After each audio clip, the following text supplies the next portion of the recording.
But a lot of people play this gamble game. It's not really a gamble game.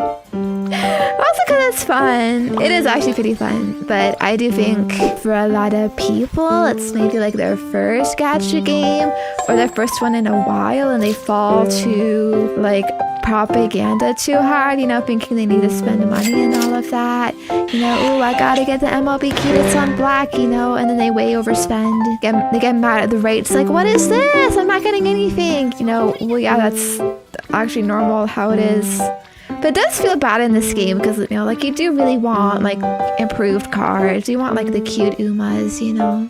So just be careful, you know. But yeah, but then like, you know, it's hard to just cope with like the boss stuff, and you gotta like wait so long to accumulate enough more pulls, right?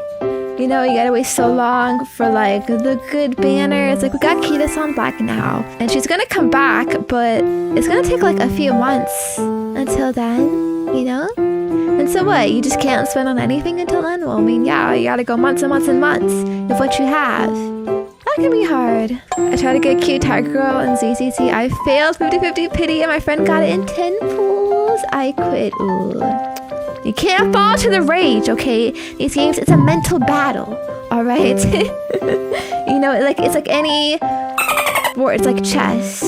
That though, like I understand though that rage, okay? That feeling of FOMO. That is why, like, you have to only pull if you have enough, like, to guarantee, or otherwise you might not get it, right? So like for example in this game, like the guarantee is like 200 pulls or whatever.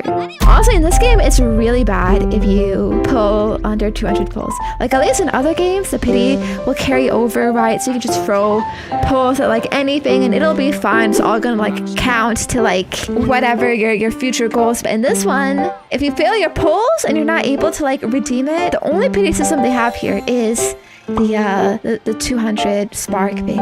Other games will have like a building pity, will have 50-50 systems, and right, this does not have it, like any of that at all. And so MoHoYo games are actually, you know, like much more generous and lenient in that regard, right? This game is actually, it's quite cruel, which is why it's like, I feel like it's such like a phenomenon, because it's like so many people are playing this game, like it's so popular. But then the gacha system is like one of the worst in the whole industry. So it's like many people are like, what? Like, what are going on here?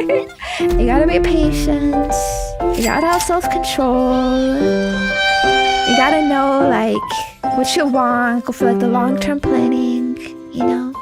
Later though is the key. The success, there is a Uma and a support gacha. Yeah, it's split. Luckily though, you only need one copy of Uma's, whereas cards you need many copies. Because in some games it's like you'll need the character and the weapon and dupes for both. Although usually I guess just one weapon is fine, it's good enough. But yeah, this also isn't really like a character type of game, you know, pulling for characters. Which is also very like opposite of games usually. Usually characters are main priority, weapons or whatever else are like secondary. This is like the flipped opposite of, you know, you're kind of gimping your account if you spend on the characters a lot. Which kind of sucks because we all want the cool girls on the screen, and like, you know, looking at a card PNG is like, I guess, fine enough sometimes, but you know, you don't really feel like you're using them much.